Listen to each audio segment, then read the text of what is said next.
Welcome back to Between Two White Coats, a podcast designed to help you be the healthiest version of yourself.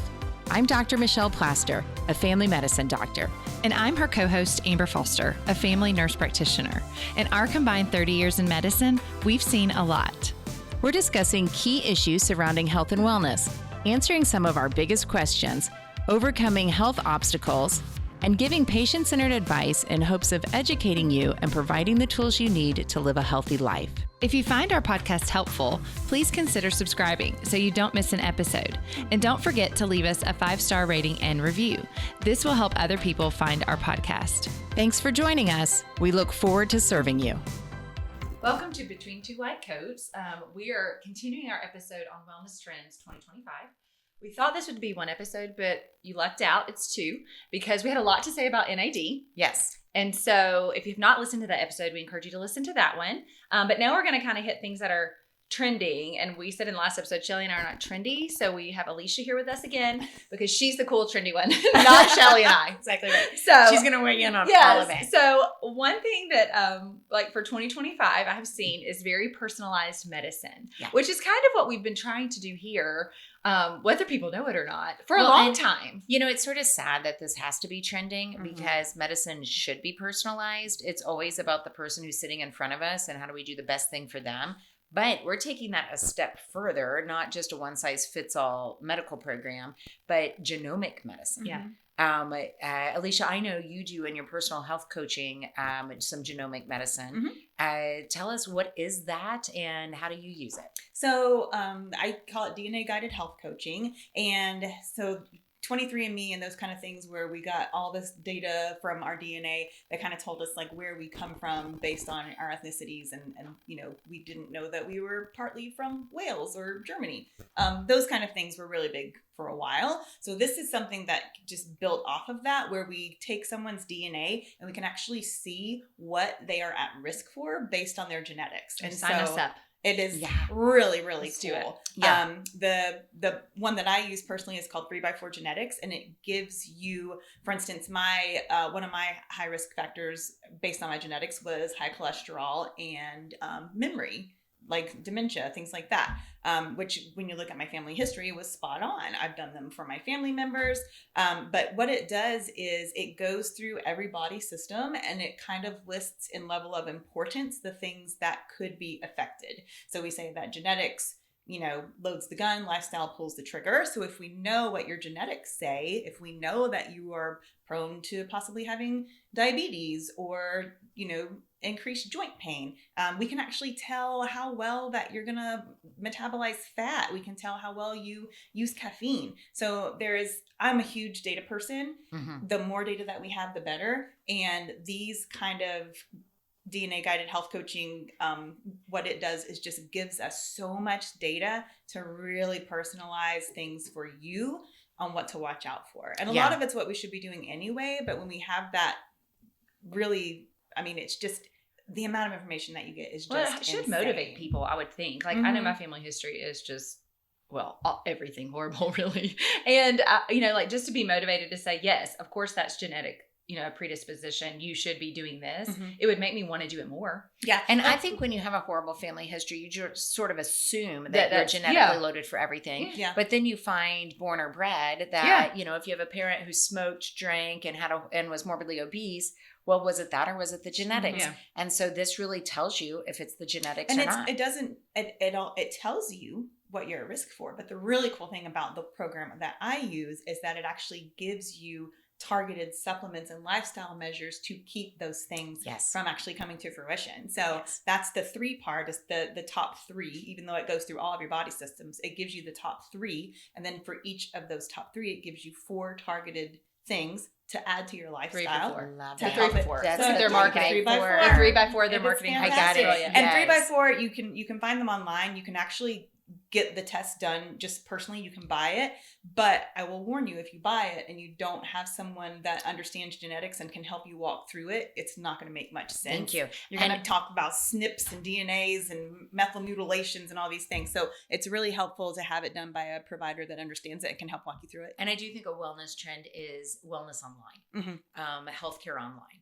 And so just go and get your own labs, and you don't need an order. Get your own labs and get the results of the labs, and then try to figure them out. And I think there's where there's some harm. So working with a provider that's up to date on these things, I think will make sure you're guided in the right way. Yeah. Gathering this information is brilliant. Knowing how to use it is really important. Right. And like you said, it's it's going to tell you what you need to do for a healthy lifestyle, but you can't do all the things. We can't all do all the things. So knowing what we're more at risk for so that we can be focused on doing those things consistently, I think is great. And even like with memory stuff, the things you do to avoid dementia are healthy living, exercise, eat right, but there's infrared saunas, there's, certain which is also supplements. Yes. Which is, okay. As we lead into our next things. Infrared sauna. Infrared saunas, but it's being listed as like a workout recovery, but they can also be beneficial for other things. So the things that are listed for workout recovery, and I'm using air quotes, are sleep,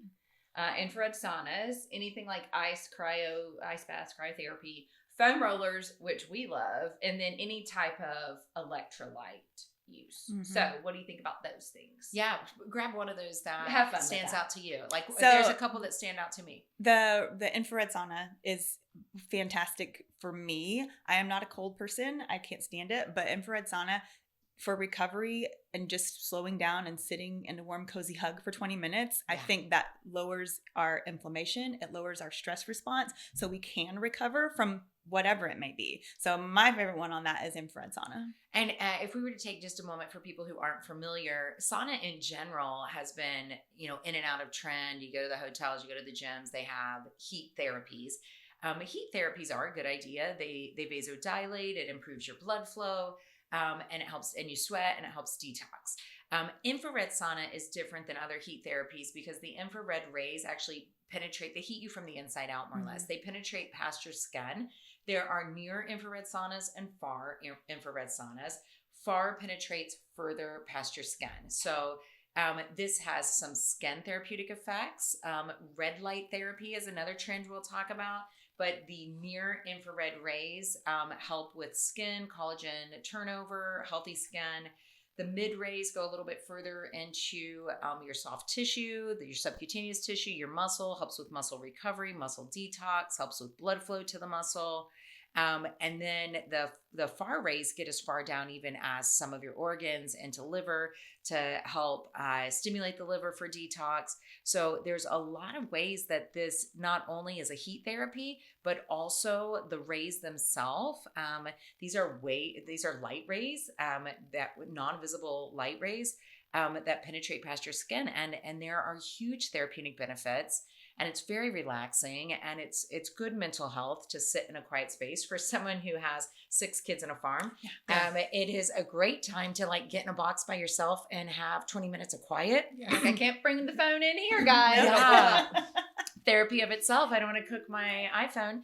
And so I do think infrared sauna was one that stood out to me as well. I think not only is it enjoyable, but there's some really great support. And one of the things that helps prevent, if you were on your 3x4 showing increased risk of dementia and memory issues, the second thing after cardiovascular exercise to help keep your brain healthy and prevent dementia is sauna and infrared sauna. And so that just allows you to know, okay, of all the wellness things that I may do, personalized medicine would say I want to take care of my brain, and infrared sauna is one of these things. So, and we have it here in our wellness center. So if you're locally, come see us. Yeah. And the other thing that stood out to me is the foam roller. Yeah. So, these are these large foam rollers that you can get of multiple sizes. My husband was a football player in college, and ended up breaking his back and didn't know it. But he had a fractured disc. A fractured vertebrae, and multiple discs that were herniated from football. Years later, ended up having surgery. Really has done well post-surgery, but his back's not great. And so if he sleeps on the wrong bed, if he does these different things. So a very close friend of ours, shout outs to one of my favorite people in the world, Chandra, is a professional ballet dancer and now a ballet college professor. And so she's been really hard on her body. So she introduced John to a foam roller forever ago. John has a foam roller everywhere he goes. He rolls on it every single day. It is life-changing for his back. And then anytime that I'm sore, anytime our son is sore, our son's a swimmer and he was swimming the other day and he was like, everything hurts, my back hurts. And John's like, get on that foam roller. It is really just a great stretch, therapeutic recovery. It helps, you can roll the muscles and help kind of get some of the lactic acid out as well. It's a hurt so good. That's what I call it. It's like, it's a little like, oh, but then it's like, oh, it feels so good. Yeah, it's not expensive. Yeah, small investment for doing regular stretching and paying attention to your musculoskeletal system. I think it's a great idea. Yeah. I'm glad that it's trending. It's been around for a while, and I would highly recommend. Well, cryo or ice baths, we like those as well. We did an entire episode on what we call deliberate cold exposure, which is either ice plunges, cryotherapy chambers, whatever it might be. But massive therapeutic benefits, and the way that it acts hormonally as well as anti-inflammatory. Lots of great benefits from intentional cold exposures. Yeah. And then electrolytes essentially is just rehydration. Oh my gosh. So what is the liquid IV? And so the name of that drives me nuts. This is what happens when you're just a nerd. It's like, I should be happy that people, like, it's trending that people want to replace their electrolytes, but I'm like, all IVs are liquid. What do they think? Pumping solids into people's veins? I'm like, liquid IV, all IVs are liquid. And this really isn't an IV. This is oral. That's totally not it. So I don't like the name of that, but I like the concept. Yes. This is also, and I think we're kind of moving away. Of course, we've had Gatorade, we've had the electrolyte drinks, but they were so packed with sugar. And we've said before that if you are like a high school football player and you are in 2-a-days, Gatorade's a great idea. Until it's not and you vomit. Right. Because it's so sugary. Because it's so sugary. Or like if I'm just the person at the gym, the middle-aged woman at the gym who's trying to lose some weight, you will have consumed more calories in a Gatorade than you will work out for the whole week. And so, I think some of these more powders electrolyte powders that you throw in, just make sure that they're not packed with sugar. But we do need to replace our electrolytes, especially if you're exercising, if you're doing a lot of these things, but also know that if you're not, if your greatest activity today was walking from your house to your car, you don't need to replace electrolytes. And you can get too much potassium and you can get too much magnesium. Like, these things have a range and there's an upper end that becomes dangerous. So not everyone needs to replace electrolytes, but people who are exercising hard, replacing electrolytes isn't bad. But I see a lot of people just with their electrolyte drinks, and I'm like, you don't really have a lifestyle that requires replacing electrolytes. Yeah. I'm glad sleep is trending, but we've harped on this for is sleep trending? Because if so, I am on trend. Yeah, we've been on trend forever. Yeah. We're trending in that. So we love sleep. And we've done entire podcast episodes on sleep and the importance of sleep, and we're doing another episode on quality and quantity of sleep and the importance of that. And so we could not be more advocates than for sleep. Yeah. And we're different people if we don't rest well. Yeah. And I've had times in my life where sleep was taken from me, and it's not good. Yeah. It doesn't work. It's just, and the fact that we actually, like, we have resident doctors and we call it residency because you reside at the hospital. And we don't let you sleep for 3 years. It's like, we know how important it is, but yet we don't practice that in our own field. We must all focus on sleep. It matters. Yes. Okay. Another wellness trend is the big talk around menopause, which we are super excited about, the three of us. But menopause is having a whole moment. It is. And I hope this moment is more than a moment. Yes. Yeah. We're super passionate about it. Yeah. And there's more and more money being spent towards research for women in their menopause years, because that's something that's been lacking forever. And now that it's having its moment, thankfully some of the dollars are going so we can actually learn more about menopause and help more women to, work through this part of their life. And I think that menopause is having a moment because what also is in trend is seeking healthcare advice in platforms like this. Yeah. Through podcasts, through Google search, through, whatever else in the internet, you can seek so much great knowledge. And you and I follow, Alicia and I follow, and I'm sure you do, being the HRT specialist that you are, Amber. a number of people who Oh, yeah. podcast solely on menopause, solely on hormone replacement, on sexual health, on things that Which is maybe also having a moment, sexual health. sexual health, and you're doing special training in sexual health now. Yes. Yeah. Talk about like the importance of that and why we think it might be on wellness trend. Yeah, well, I think because menopause is having its moment, that includes our sexual health. And I say menopause is having its moment, but it's actually perimenopause and menopause having their moment. And I would say even hormones more broadly, because men with testosterone replacement and midlife changes in hormone levels for men is also high conversation points. Yeah, absolutely. And I think that we start to enter into this part of our life where like maybe your kids are grown and you've got this time with your partner now, but things are not the same as they used to be. And I follow Kelly Casperson. She's a urologist. She's brilliant. Amazing. And her podcast and her book are called You Are Not Broken, because so many of us feel this loss of libido and, it bothers us. And we wonder, what did I do? Or, what's wrong with me? When actually there's physiological things happening that are causing this loss of intimacy in your life, but nobody wants to talk about it, or you don't know who to talk about it. And so one of the things I love so much about the good thing that social media can bring us is that a woman can listen to some podcasts that from hopefully reputable sources, and then be armed with the information to come in to talk to her provider and say, hey, I need this, this, and this, because I listened to Kelly Casperson, or I listened to Heather Hirsch, or I listened to Shelley Plaster, and they know what they need before they come in. And so it's important for women and men to both understand that there's so much work that can be done together, as long as you have somebody who's willing to talk about it and you're not afraid to approach that topic because it's a little taboo. Yes, and that's the thing. I think it's giving people permission to talk about it. It's so funny. We have scribes in our practice where the medical assistant stays in the room the entire time. And I appreciate that and, so much. And they are fabulous young ladies that we love. And men now. We got a couple guys, and we're super excited. Yes, and we do have, let me not leave them out. But when the scribes are in the room, people will say, would you mind leaving the room? Yeah. And I know that we're about to say something about sex. And so we've already talked about your cancer survivor and the death of your family member and things that are really hard to talk about, but we can't have an extra audience member who is here for medical purposes. When we ask for a Viagra pill, or when we ask about, or when a woman says, I have no sex drive, like these are not, like you're not allowed to say it. And if we could just normalize, and I'm glad that it's having a wellness trend moment, because we need to normalize that sex is a part of life, and that there are things that we really get satisfaction from because they keep us alive. Food and sex are the two primary things. This is how we reproduce, and this is how we stay alive. And yet we've made everything taboo around all of that. And so we need to say, like, this is life. This is part and an important part of life. And you should be able to talk to your medical people about it.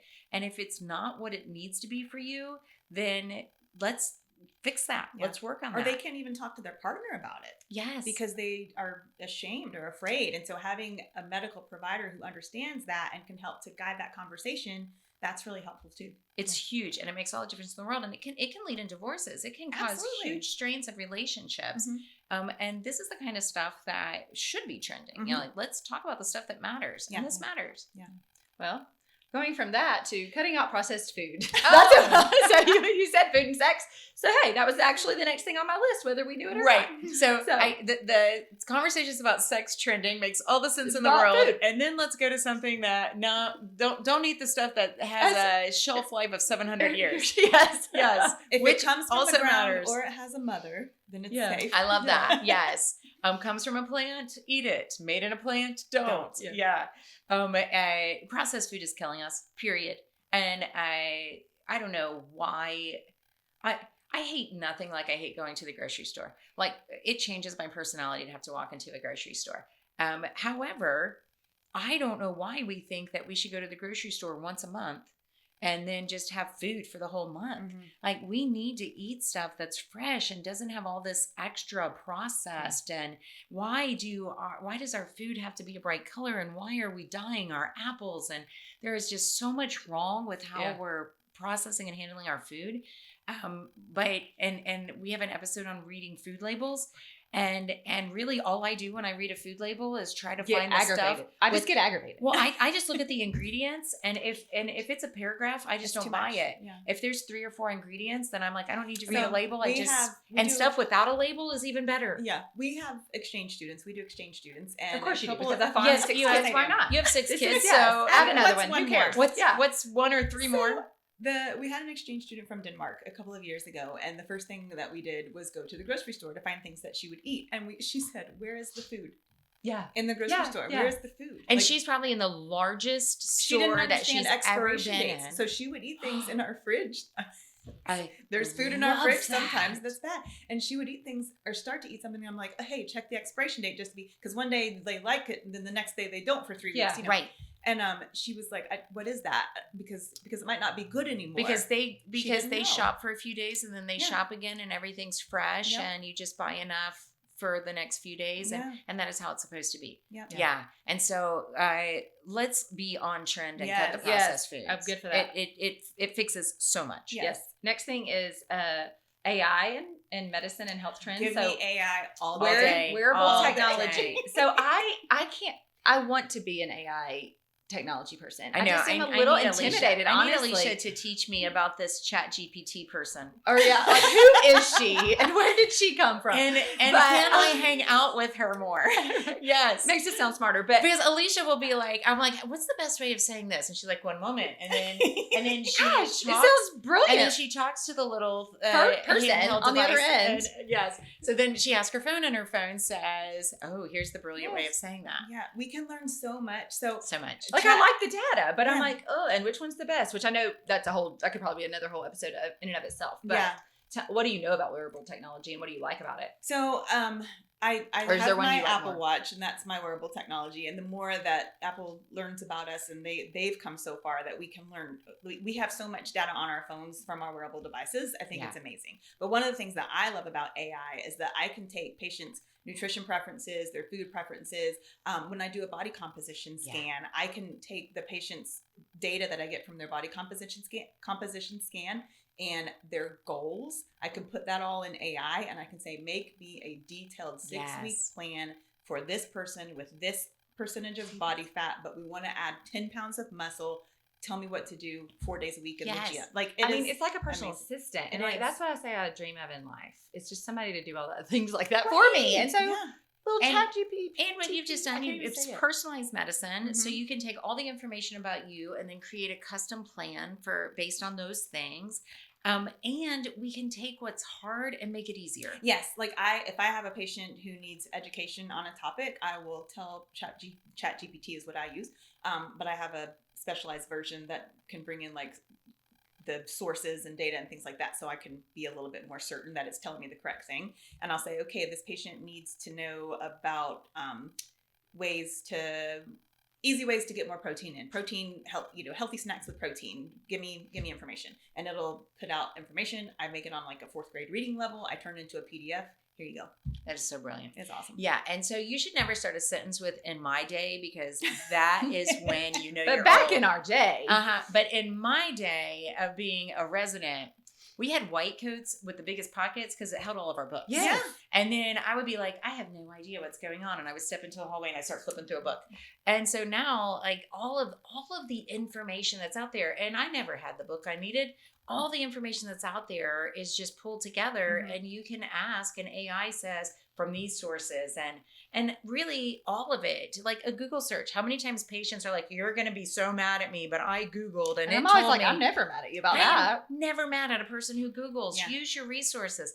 I am also never mad at a person who Googles because the first thing they're going to do is come to the doctor because the first thing listed on every Google search is something terminal. Yeah. It's like, oh, I Google searched and I'm dying. Yeah. It's awesome. It always gets you to the doctor. You didn't want to come, but you're yeah. coming because you Well, think you're dying. Yes, we'll have a talk. It'll You're lead not to dying. a talk. Yes. Next thing was, which we kind of laughed about this when I was running through them, but mouth taping is kind of trending. It was like a social media experiment is what us old Super. people are figuring out, but it's a little concerning. Okay, so tell me about mouth So taping. essentially just tape your mouth shut with surgical tape and go to sleep. Okay, my husband wants to do that to me. I think that's not what So what you the mean. reasoning behind it, I believe, which again may be incorrect, but what I have read is that when you sleep with your mouth open, like dental damage, dry mouth, hoarseness, dry skin, bad breath. And didn't you say there's some aesthetic? Oh yeah, it makes your face like thinner or something. Like it's changes supposed to, the like, jaw change your space. jawline. Yeah, which I'm about vanity, but I just don't know how I feel about mouth taping. Yeah, and so this is one of the wellness trends. Like most of the wellness trends that we've listed so like. far are great, and I love that wellness would be trending and people would be doing these things. This one makes me nervous, and and there are wellness trends that make us nervous, but this one makes me nervous because most of us sleep with our mouth shut. If you're not sleeping with your mouth shut, then you may have sleep apnea. You may have an airway issue. You may have something going on in your nose where you don't breathe through your nose well, and it's important to breathe through your nose well. And so if you are thinking about this because you sleep with your mouth wide open, I would get some consultation. I would get some medical I would consultation. actually Google that and come in. Yes. Yes. And then, we open our mouth to get air in. And so I don't know that we want to take away one of the ways that allows us to breathe. Right. When we're knocked out. Yeah. Yeah. Okay. I would not go for this wellness. Okay. Yeah. Okay. Ask AI about that and see if First thing that comes up. Another thing is like the sculpting of the faces with the gusha. Yes. And like the the little stones. light, and the LED like light My things. 11-year-old does that. Like she keeps them in the freezer. There- And she and takes I want to be as cool as her. There's some evidence behind the gusha stones. Mhm. It helps with collagen production. It Gusha? helps kind of lift things Gua sha? out. I don't know. Yeah, is it Gua sha. Thank you. Our Gua sha. marketing people are like, please say that right. And this is when we read don't it, know, but and then I'm like, it gua. didn't pronounce it for us. Gua Gua sha. sha. But there is some evidence that says that it helps with sort of, just taking better care. And I think these daily routines for helping to keep your skin healthy and young looking is great. Like, and I'm not opposed to it because It's we're not gonna vanity hurt around you. here. Yeah. What about dry brushing? Kind of in the same realm. Mm-hmm. How do you feel about I that? do dry brushing. I Mhm. like it. Yep, I've done dry brushing. It Supposed to helps brush with the up. lymphatic Yeah. Lymphatic Yep. The system. idea of dry brushing is that you take a brush and you start furthest from your heart and work toward, and the brushing itself helps take the surface layer of dead skin off, allowing for your toxins to release. But also by starting away from your heart and working towards your heart, you're taking those very superficial vessels in the lymphatic system and triggering lymphatic drainage. So it's helping move the toxins out. So this is a detox method. I keep a dry brush outside of my shower. And before I get in the shower, I just do a Brush, quick, brush. like 1 minute, and then I like get it. in the shower. It's certainly not going to hurt. You said detox. So another trending thing is digital detoxing. Digital detox. Yes, Yeah. yes, yes. Even though this is digital platforming, we would really like for you to Well, continue Don't to listen. detox from Do this not podcast, detox but us, but digital detox. digital what do you think? detoxing. Many times when we have to detox from something, it's because it's become toxic. If you're doing it in what makes sense, then there's no toxin about it. But when, if someone says, do I need a detox? I'm like, well, what's in your system? And maybe you need to get rid of some of it. Yeah. And I think if you are overloaded on digital everything, and when you're constantly, like when you sit down and the first thing you do is look at your phone and you can't not have a screen on you, there's a lot of adverse effects, whether it's the information coming in, whether it's that you're overstimulated and over interrupted, but also just even the light that's coming off. Like there's great recommendations that for sleep, you need to keep all of that digital light out of your face for an hour before you go to bed, because your melatonin and other things do not start to stimulate when you have all that blue light shining at you. Yeah. And we forget our diet is not just what we eat, it's what we read, it's what we see, it's what we surround ourselves What we're with. consuming. And the doom scrolling that happens, like sometimes you just have to put it down and step Oh, away. I told my daughter last night, I was like, let's Absolutely. pick up a book.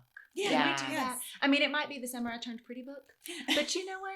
Let's read that Let's instead do of that. do the Insta. that. And I think having parameters around and not having it in your bedroom and not letting your kids have it in their bedroom and having spaces that are digital free is a good way Out nature. to How about have nature? some boundaries. Yeah, with get it. in nature. Yeah. Yep.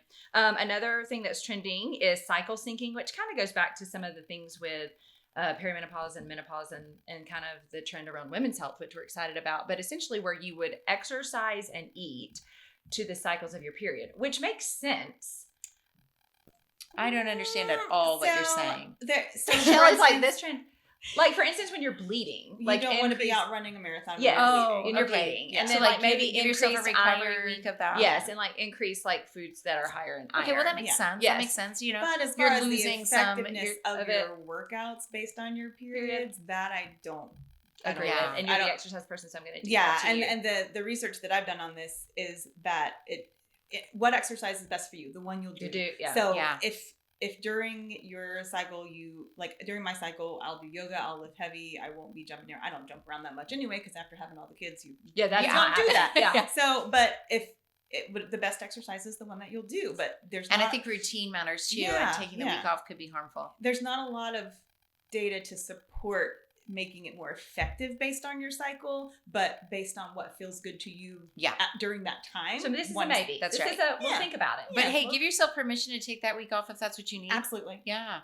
And then weight management, which that's been a trend for a couple of years now. But I since think the big GLP-1s. GLPs, the medicines, those kind of things have allowed us to have conversation around this and have given people some hope. Yeah. And we want you to be healthy. And so, you know, I love that there are wellness trends. I love that people are saying, how do I take better care of myself?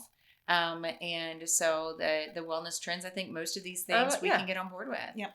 Yeah. So don't tape your mouth, guys. Let's not do that. Don't tape your mouth. And Shelly and Yeah. I don't do that because we talk. Maybe too much that's part of the anyways. weight management. All right. Well, those are the wellness trends that we have found. And hopefully this gives you a little clarity over things that you may be trying to consider. Thank you so much for joining us on this episode with Wellness Trends. And until next time, take care of yourself. We like to leave you on a good note. So here's today's Tell Me Something Good. Something good is good food. We all know we love it. You could feel the endorphins being released when you eat good food.